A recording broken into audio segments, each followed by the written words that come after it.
жерге әркім өзінің есімін жазады. Сосын үй тапсырмасы және бірінші, екінші, үшінші, төртінші, бесінші тапсырма деп әр тапсырманы өзімізді бағалау арқылы белгілеп отырамыз, иә?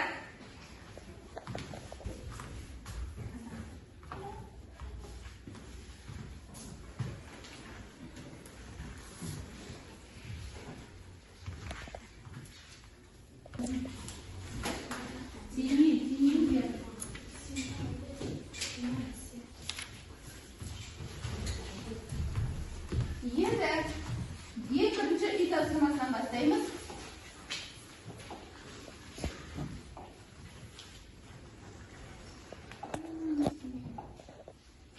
Үй тапсырмасын WordCall платформасы арқылы ойын түріндегі тапсырма, иә?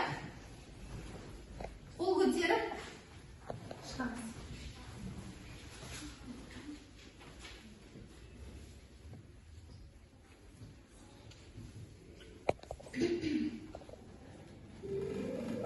Сызықты бір алып қозғалыс кезіндегі дененің жылдамдығы қандай? Жанболат? Тез басамыз. Дұрыс, отырады. Келесі.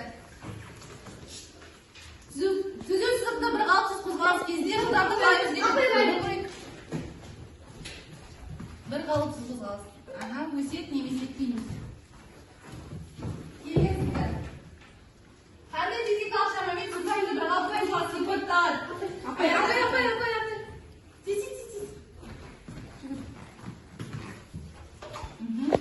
Сызықты бір қалыпты қозғалыстың формуласы қандай?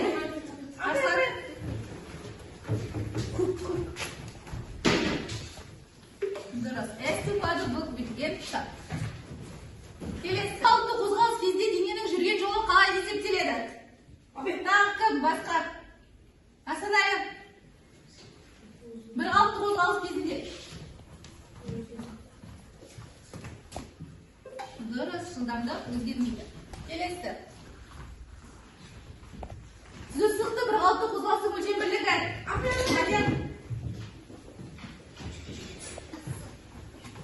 Дұрыс, метр бөлінген секунд. Молодец. Келесі. Мотоцикл айдаушы 144 километр жолды 2 сағатта жүріп өтті. Оның қозғалыс жылдамдығы метр секунд бөлінген айналды. Апай. Айдаушы. 20 метр секунд. Келесі. Соңғысы. Кітаптарымызды ашамыз, дәптерлерімізді ашамыз. Бүгінгі күннің жадыда 14-10 жылдамдық және орташа жылдамдықты есептеу. 14-10 жылдамдық және орташа жылдамдықты есептеу. Дұрыс па? Енді біздің негізгі мазмұнымызбен таныс болыңыздар. Бірінші кіріспе, негізгі ұғымдар мен мақсаттармен таныс боласыз. Одан кейін жылдамдық деген не? Оның анықтамасымен, формуласымен және өлшем бірліктерімен таныс боламыз. Одан кейінгі орташа жылдамдықтың не екенін есептеуін және оның маңызын түсінетін боламыз. Одан кейінгі есептерді практикалық әдістер арқылы шешіп, қорытынды негізгі ойлармен таныс боламыз. Енді жаңа сабағымызды сілтеме арқылы өтіп, видеодан қарап өтейік.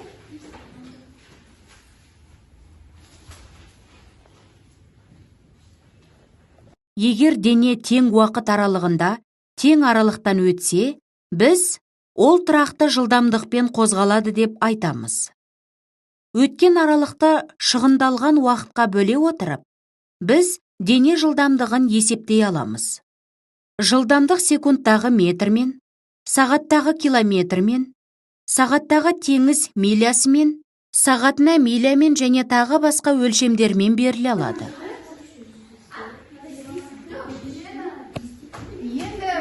Видеодан қарап болсақ, мен сіздерге түсіндіріп жіберейін. Жылдамдық деген не? Жылдамдық дегеніміз дененің уақыт бөлігінде жүріп өткен жолдың осы уақыт аралығымен қатынасын анықталатын векторлық физикалық шама. Ол дененің қозғалыс жылдамдығын ғана емес, сонымен қатар оның бағытын да есептейді. Қараңыздар, жылдамдық дененің уақыт бөлігінде жүріп өткен жолының осы уақыт аралығындағы қатынасымен дейді. Оны қалай түсіндіреміз? Сол арқылы формуламыз шығады. Қараңыздар.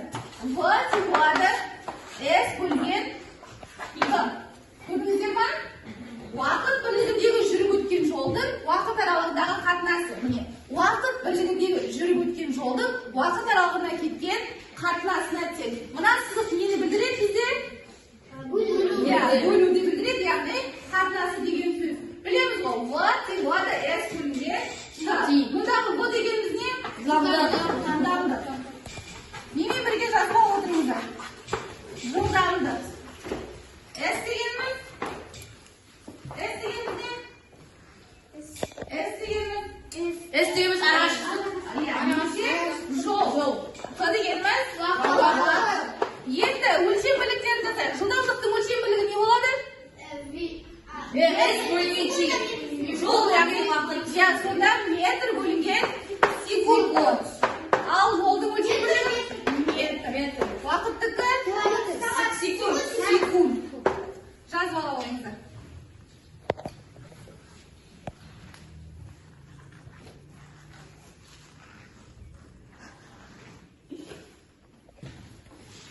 Енді жаңағы менің тақтаға жазған нәрсе мына жерде тұрып көрдіңіздер ма? В жылдамдық, S жүріп өткен жол, яғни қашықтық, Т дегеніміз қозғалыс уақыты. Өлшем бірліктері халықаралық бірліктер жүйесінде метр секундпен, ал жиі қолданылатындары километр сағатпен өлшенеді. Білеміз ғой. Енді келесісі орташа жылдамдық. Орташа жылдамдық дененің қараңыздар, бүкіл қозғалыс уақытындағы жалпы жүрген жолының осы жолды жүруге кеткен жалпы уақытқа қатынасы. Енді осыдан формуланы шығарамыз. В орташа тең болады. Мінекей, дененің бүкіл қозғалыс уақытындағы жалпы жүрген жолының дейді, я? Ол S жалпы деген сөз. Енді барлық уақыты болса, ол не болады? Т жалпы болады. Енді бұны ашып жазатын болсақ, бізге қанша қозғалыс берілетіні белгісіз. Сондықтан жазамыз S қосылған S2, қосылған көп түссе, қосылған SN. Енді уақытта да дәл сондай. Қанша уақыт берілгені белгісіз, ол шегі жоқ, я? ТN болады. Мінекей, орташа жылдамдық дегеніміз болса. В дегеніміз орташа жылдамдық, S жалпы жүріп өткен жол, Т жалпы қозғалыс уақыты. Енді келесін қараңыздар. Осы жылдамдық пен орташа жылдамдықтың екеуінің қандай айырмашылығы бар екен? Жылдамдық дегеніміз белгілі бір сәттегі жылдамдық пен бағыт дейді. Яғни жылдамдықтың несі болады? Белгілі бір бағыты болады. Және де ол бағыты болатын қандай шама? Шама. Және оның нақты несі болады? Лездік мәні болады. Ал орташа жылдамдықты бүкіл қозғалыс уақытындағы не? Жалпы барлық жылдамдық, я? Содан кейін оның бағыты ескерілмегендіктен ол қандай шама болады? Скаляр шама. Және қозғалыс интервалындағы не? Орташа мән. Орташа мән деген сөзді айттым ғой алдында. Жуықтап, яғни шамамен деген сөз, я? Жуықтап шамамен аламыз мәнін. Екеуінің айырмашылығын білдік қой? Енді келесі. Жалпы жолды тауып алуымыз керек. Не істейміз?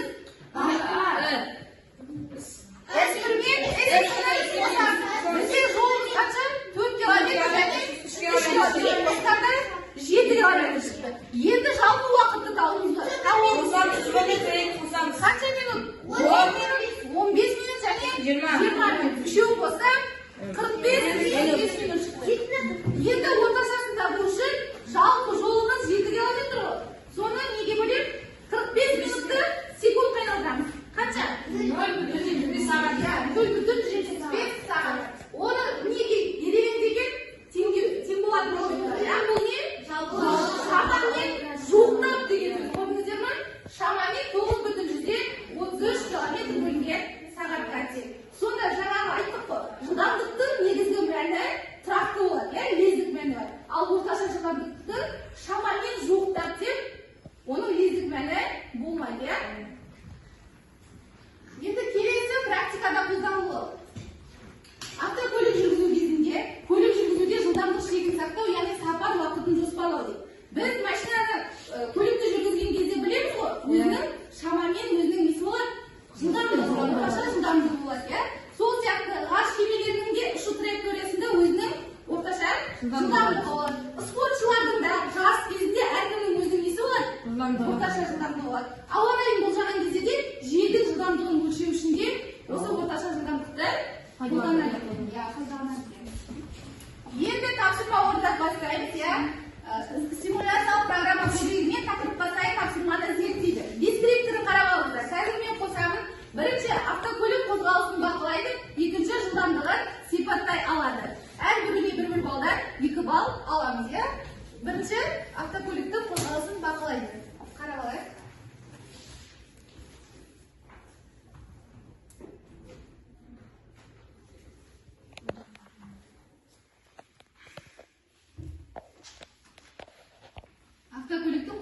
басталды, мінекей.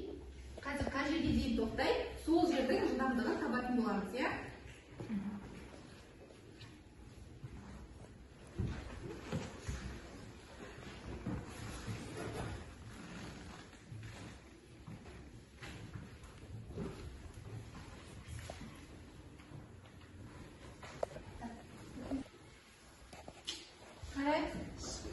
Бұл біріншісі, сөйтіп бара жатыр.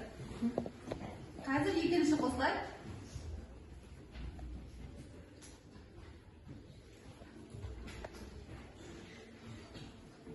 Жай бір қалыпты қозғалып келе жатыр. Мінекей, енді екіншісі. Осы екіншісінің қазір жылдамдығын табатын боламыз. Бізде жол беріліп тұр және уақыт беріліп тұр.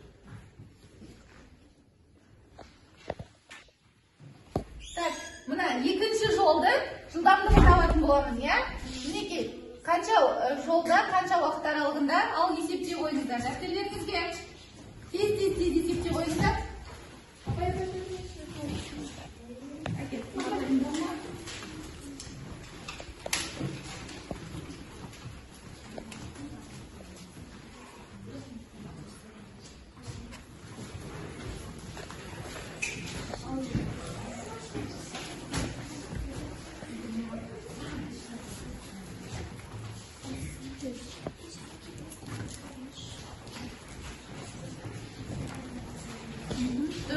Екі балды өздеріңізді балдық нелеріңізге жаза қойыңыздар.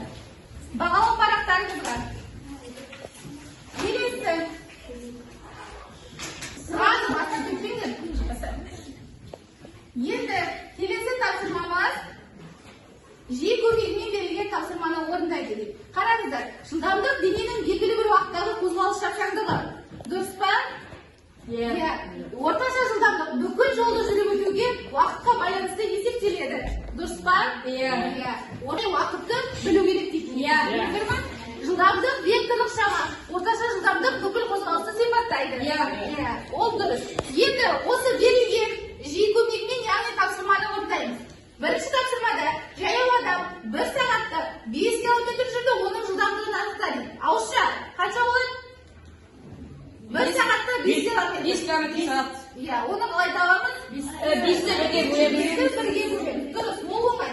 Ал екіншісі, түпекші 10 км жолды 2 сағатта жүріп өтті, орташа жылдамдығын табыңыздар дейді. Асан әлі? 5. Оны 2-ге бөлдіріп. Иә, дұрыс. Келесі, бұны шығарады. 30 км желді, 40 км сағатпен, келесі 30 км-ді 60 км сағатпен жүрді. Оның орташа жылдамдығын есептеңіздер деп. Тақтаға шығарайық, кел Жанболат келеу. Ана тақтаға жауып. Сіздер орындарыңыздар, шығарыңыздар. Автобус 30 км желді дейді. Экспірім, иә, 30 км. 40 км сағатпен дейді. Ол не? Жылдамдық, иә. 40 км сағатпен. Келесі 30 км-ді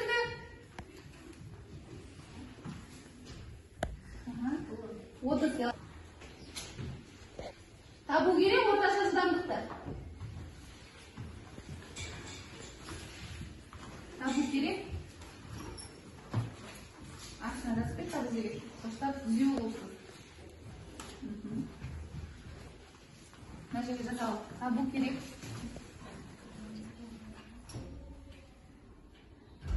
Орташа жылдамдық. Сұрақ беріпсің. Сұрақ беріпсің ғой. Жүзеге бал. Формуласын.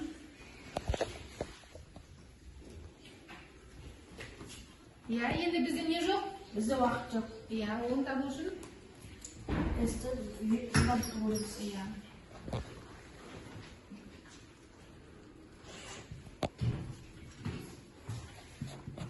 Сіздер орындарыңыздан көтерме шығара беріңіздер.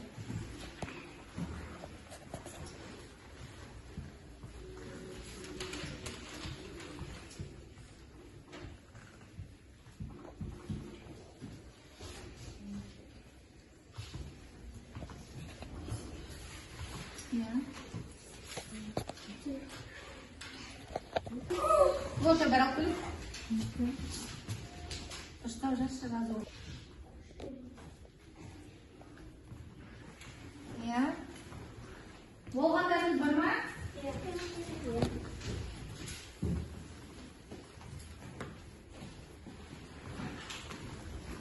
30 километр 40. 0,75.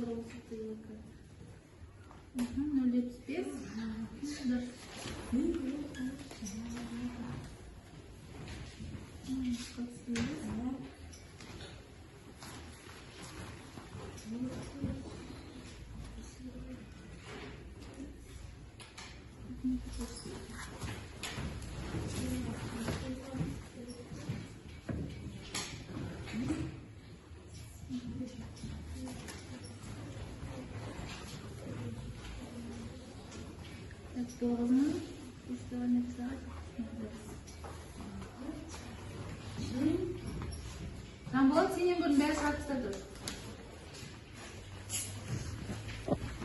Так, 0,75 сағат. Иә. Үстіндегі километрлерді қоса қанша болады? 60 километр. Жақсы үшін. Иә.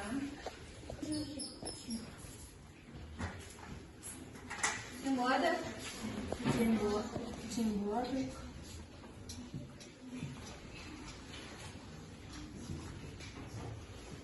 Бір бүтін 125, иә.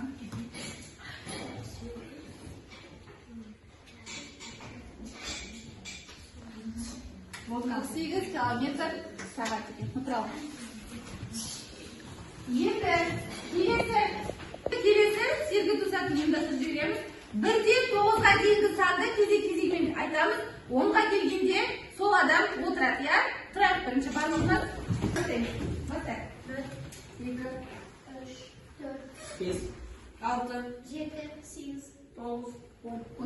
10-шы адам отырады. Бастай. 1, 2, 8, 4, 5, 6, 7, 8, 9, 10. 1, 2, 3, 4, 5, 6, 7, 8, 9, 10. Aha, бастай. 1, 2, 3, 4, 5, 6, 7, 8, 10. Тез, ben. 2, 3, 4, 5, 6, 7, 8, 9. Başkasında bunu ver. 2, 3, 4, 5, 5, 6, 7, 8, 9, 10. Ben. 2, 3, 4, 5, 6, 7, 8, 9, 10. Ben. 2, 3, 4, 5, 6, 7, 8, 9, 10. Болды bravo. Tavsiyemiz okul öğrencimiz kitaplarımızı aşağıya kitabımızda 3'te bölümce yazılıdır. 3'te tavsiyemasını 4'te tavsiyemasını buradayım. Ayağlar 3. tavsiyema çıkalım. Yılaman 4. tavsiyema. Sizlerin oyunlarınızdan tezdetip şara oyunuzlar.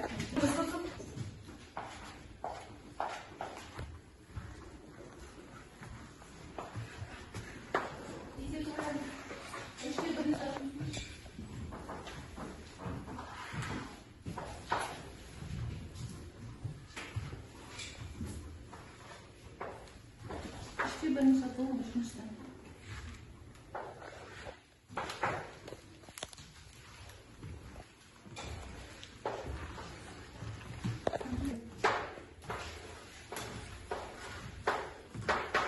Так, берілгені 207 километр. Бұны дұрыстасыз?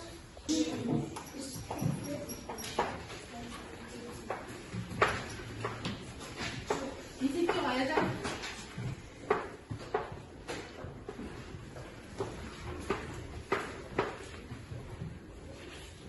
Сол есепке қоямыз.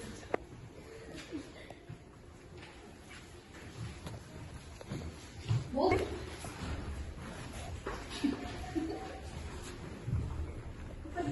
Алты сағат көбейтсем дұрыс емес мынау. Так, 750'ді алтыға көбейт. Не 4 жағын дұрыс. Қайда жақ? 5 жағын отырам. Дұрыс, жазып ала қойыңыздар.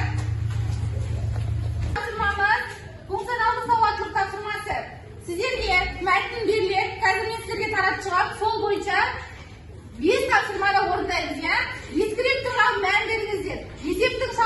алады, халықаралық біліктер жүйесіне келтіре алады, формуланы қолдана алады. Функционалдық сауаттылық тапсырмасы. Бірінші мәтінді оқимыз, сосын артында орындап бастаңыздар. Дәптерге жазамыз, иә. Бірінші тұлпар тальго пойызы Астана Алматы бағыты бойынша 1200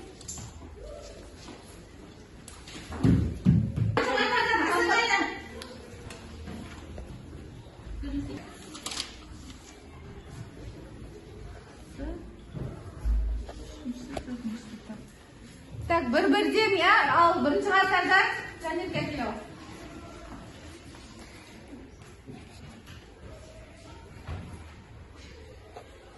Кім жылдам әдіс арқылы бекіту тапсырмасы.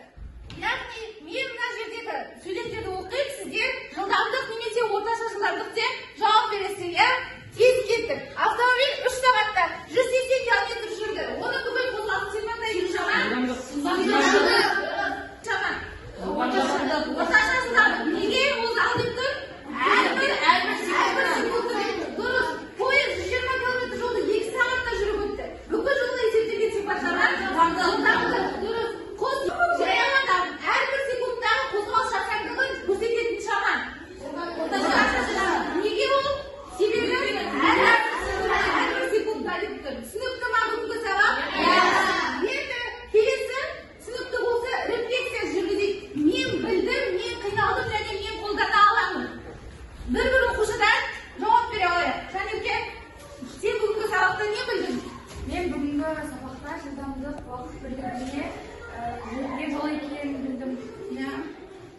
Орташа жылдамдық? Орташа жылдамдық бүкіл қозғалысты сипаттайтынын түсіндім. Жамболат, сен бүгінгі сабақта не істедің? Түсіндің бе? Қиналдың ба? Әлде қолдана алатын нәрсе? Түсіндім. Нені түсіндің? Мысалы, жылдамдықты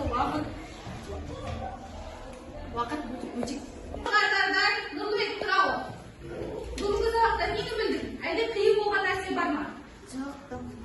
Нені түсіндің? Бүгінгі сабақта минутты секунд қайнауды, километр сағаттарды көбейтіп бөлуді үйрендік деп бастадым. Енді рефлексиямызды алдық. Келесісі. Неге? Жаңа біз бәріміз сабақты жақсы түсіндім және сұрақтарым бар, мүлдем түсінбедік дедік, иә? Біз не істедік?